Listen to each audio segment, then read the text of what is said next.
This is RTV6 News at 7, working for you. Good evening, I'm Amanda Starrentino, coming to you from the RTV6 studios. And I'm Mark Mullins, live from a makeshift studio in my home as we engage in social distancing to help prevent the spread of coronavirus. More than 100 Hoosiers have now died from COVID-19. That's the latest tonight from Indiana State Department of Health. Total confirmed cases in the state now stand at 3,437, with 102 deaths from the virus. RTV6's Hiring Hoosiers has spent more than a year connecting you to jobs, and now we're helping employers and workers navigate through these tough times. RTV6's Cameron Riddle has the state's latest update on getting assistance to out-of-work Hoosiers. Well, good evening. Millions of Americans are checking their mailboxes and checking their bank accounts for some much needed unemployment relief now that the coronavirus pandemic has hit about just every single industry and has done so in a hard way.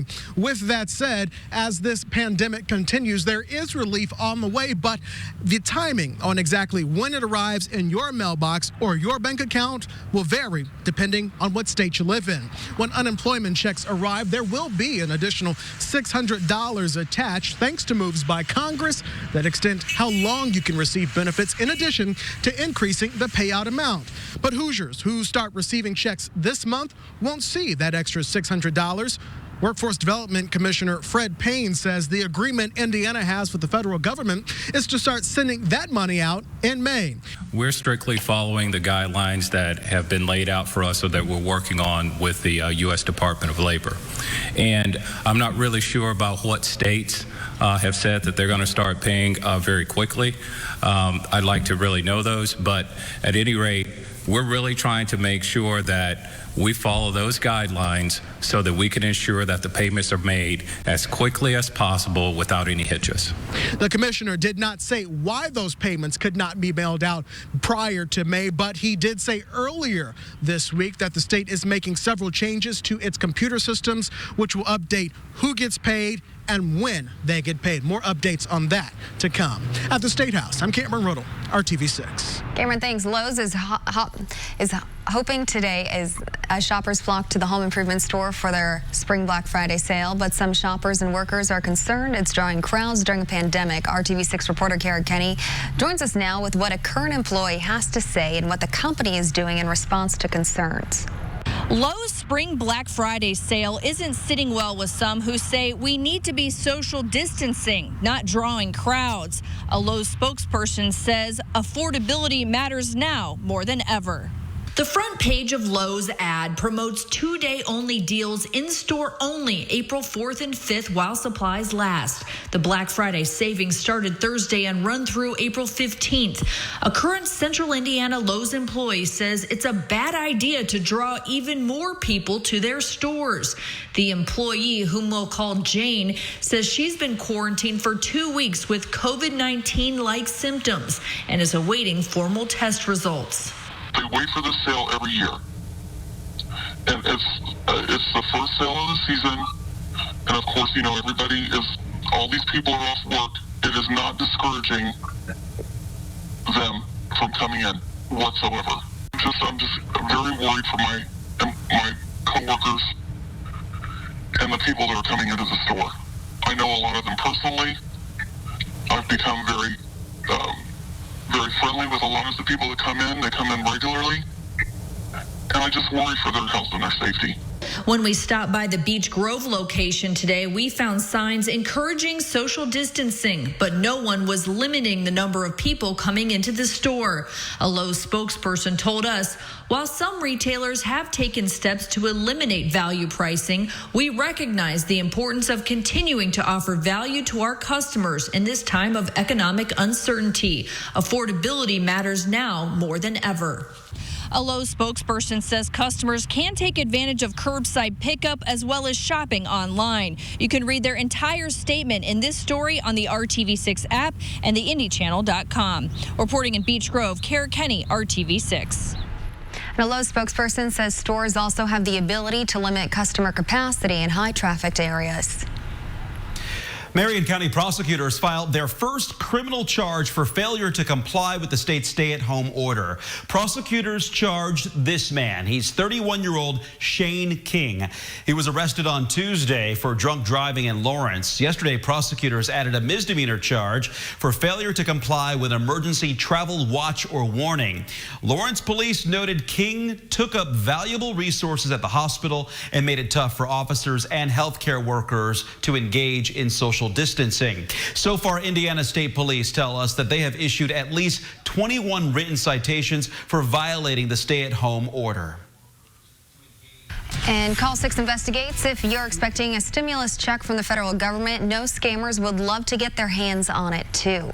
The Federal Trade Commission issued a warning this week reminding people you do not have to sign up for a relief check. Do not click on any links asking for your personal info. No one has early access to this money. Anyone that claims to is a scammer. The FTC says funds will start going out in the next few weeks. Scammers are using the lack of detail to try to trick people into giving their personal info and money. Working for you, RTV6's Meredith Barrick spoke with an economist from PNC Financial Services Group to learn more about how today's job numbers could impact small businesses and you as a consumer.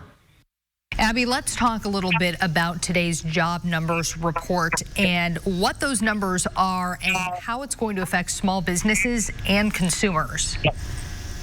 Right, so today's job number was bad. It was 4.4%, which is the lowest unemployment rate since 2017. It's also the largest one-month jump since 1949. As bad as today's numbers are, April's number is going to be worse. And that's because the March survey was done in the second week of March. Most of the layoffs have occurred in the subsequent weeks, so that's in the last 2 weeks. So consumers and small businesses should expect even more severe economic conditions in the next month, but the relief package will provide some help to businesses and consumers. All right, let's talk a little bit about that relief package. How soon could consumers and small businesses expect for that to take effect? And will the Fed and Congress be willing to take any additional measures to boost the economy? So the relief package should connect with consumers and small businesses in the next 2 to 3 weeks.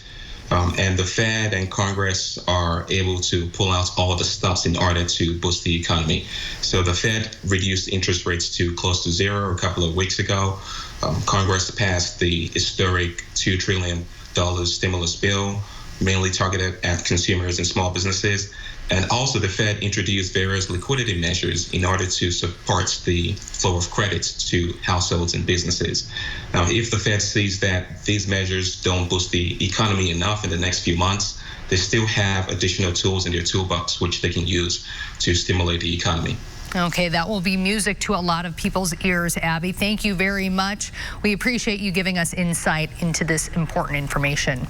Sure, thanks for having me. Have a great weekend. We do appreciate the insight there. Thanks, guys.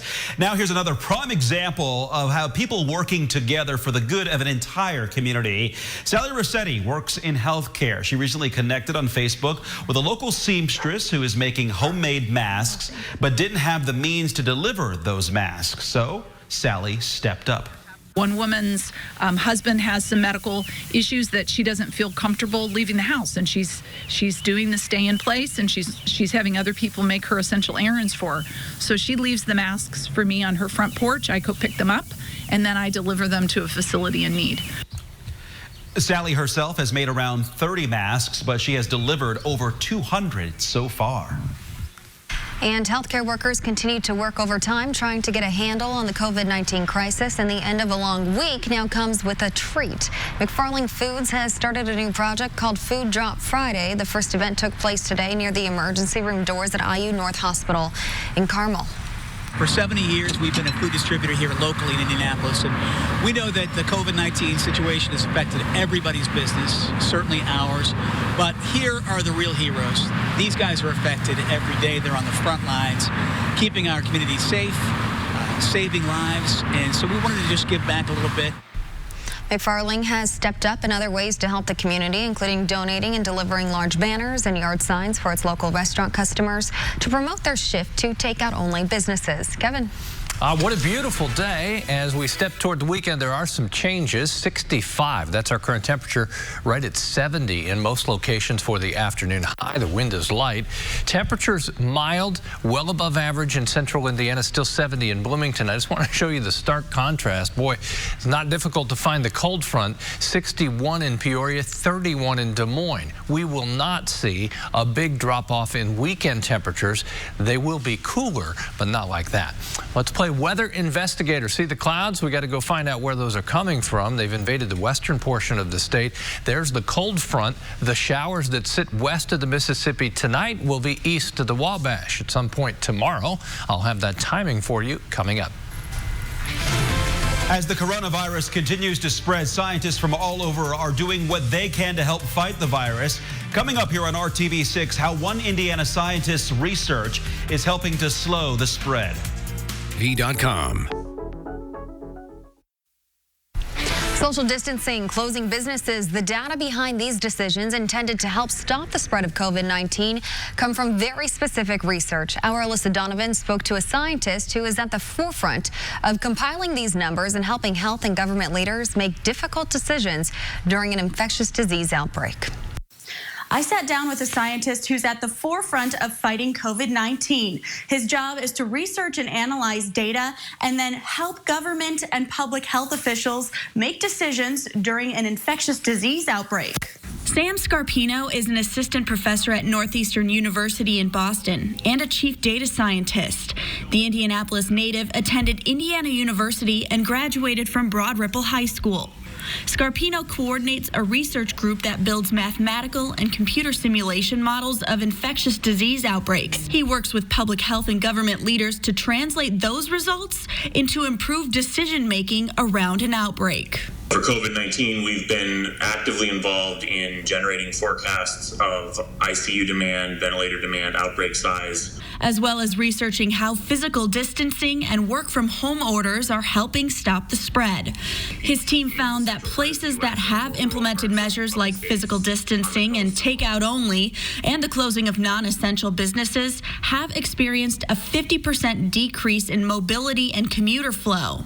And that this amount of mobility reduction should be sufficient to flatten out the epidemic curve and reduce the overall demand on our intensive care units. However, Scarpino says we're still very much at risk of seeing hospitals overwhelmed with the number of cases of COVID-19. And if you're wondering where that data comes from, Scarpino and his team started entering the numbers manually back in January. That data goes to power research for both the CDC and World Health Organization. I'm Alyssa Donovan, RTV6. Thank you, Alyssa. And tough times for restaurants forced to cut back on hours and employees. Coming up, the lessons local restaurant owners say they are learning from COVID-19. And if you have some work planned around the house outdoors tomorrow, you want to know about our Saturday showers. We'll talk more about the timing and potential rainfall amounts coming up. This is RTV6 News at 7, working for you. Main Street, Indiana is struggling to survive the pandemic. Whether it's Kokomo, Martinsville, Carmel, or Avon, small businesses that employ thousands of Hoosiers are making some tough decisions these days. As Rafael Sanchez reports, they're looking at all options to provide a paycheck. Sherry Young is keeping up with the orders for carryout. They're keeping her business open, but barely. I'm operating right on the edge. Don't know how much food to order. Not sure if I can get the food I need. That's even getting tough. Since mid-March, she's had to lay off more than a dozen people from the Court Street Cafe. We are like family. They're all precious to me. So yeah, I've had to look at those in greatest need. I've had to say to some, that are paying daycare, if they work, it's probably going to cost you to work because I can't give you enough hours to cover what you're going to spend. So I've had some that have had to choose to stay at home. We spoke last Saturday when the wait time for breakfast under normal circumstances would be about an hour. The dining room is now dark. The last few weeks have been depressing, but she's determined to one day dish about this moment. I hope we look back on this and realize that no matter how hard life seems, we can still be kind and we can still be generous. Rafael Sanchez reporting. Today marks Young's 5th year in the business. It was key that she make it to this date. Now she's hoping to make it way beyond the anniversary. While community support is keeping her small business open, there are a number of groups offering financial help. Check with your town or city or mayor's office, Chamber of Commerce, or community foundation. 7:20 on this Friday night. It's been a beautiful day. Lots of sunshine and temperatures right around 70. You can't beat that. We'll have more clouds tomorrow and some showers. There's the cloud bank. As you look to the west, the clouds are closing in, but the rain will hold off for several more hours. And in some cases, you're probably looking at tomorrow afternoon before we see rain. I'll show you where it will come a little earlier in the day in a second. Overall chance of rain 40% at your house tomorrow. Then on Sunday, we're dry. We'll need that little break. Then a daily chance for rain as temperatures consistently reach or exceed that 70-degree mark. Tomorrow, generally light rain. That's nice. It was a week ago tomorrow that we had the thunderstorms and the heavy rainfall. We will not repeat that this weekend. Modest rainfall potential as we go through Saturday into early Sunday morning. As you can see, under a quarter of an inch just about everywhere. Temperature 64 in New Pal, 66 degrees in Zionsville, 67 in Edinburgh. As you look at these temperatures from north to south, all above average. There's the line with much colder air behind a cold front. We will not have the blast of colder air. Temperatures will moderate, will be cooler, but not nearly as cold as areas to the west. Temperatures tonight with increasing clouds will drop into the upper 50s by the time we get to 10 o'clock tonight.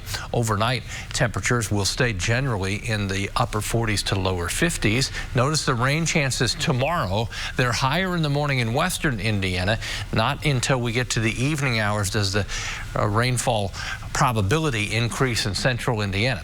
Temperatures in the morning around 50 degrees. Now watch how colder air arrives in northwest Indiana first as a cold front there arrives earlier. To the south and east, temperatures still manage the mid 60s, if not warmer. 7 a.m., cloudy start. Rain by 10 a.m. to Terre Haute, Crawfordsville, and Peru. That initial line kind of fades away. We'll have spotty showers, but I think as we go into the evening hours, redevelops for the eastern half of the state with a cold front marching to the east. There are your Sunday temperatures in the low 60s, and we're dry, and we have more sunshine the second half of the day on Sunday. 7-day forecast, the highlight of which are the temperatures Monday, Tuesday, and Wednesday, 70 degrees or warmer. The reality is that will come with at least a chance for showers Monday through Thursday. 6 News will return right after this. Home experts at theindychannel.com.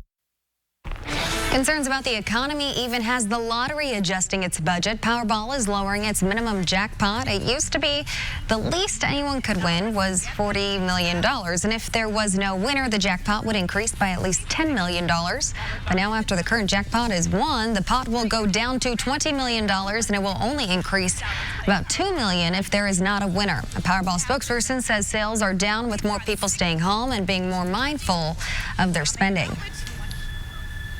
Well, you have about 500 new reasons not to leave the house this weekend. HBO is making 500 hours of programming free for everyone through the end of April. That includes the entire series like The Wire and The Sopranos. You don't need a subscription either. You can find all of the free content on the HBO Go app or on their website.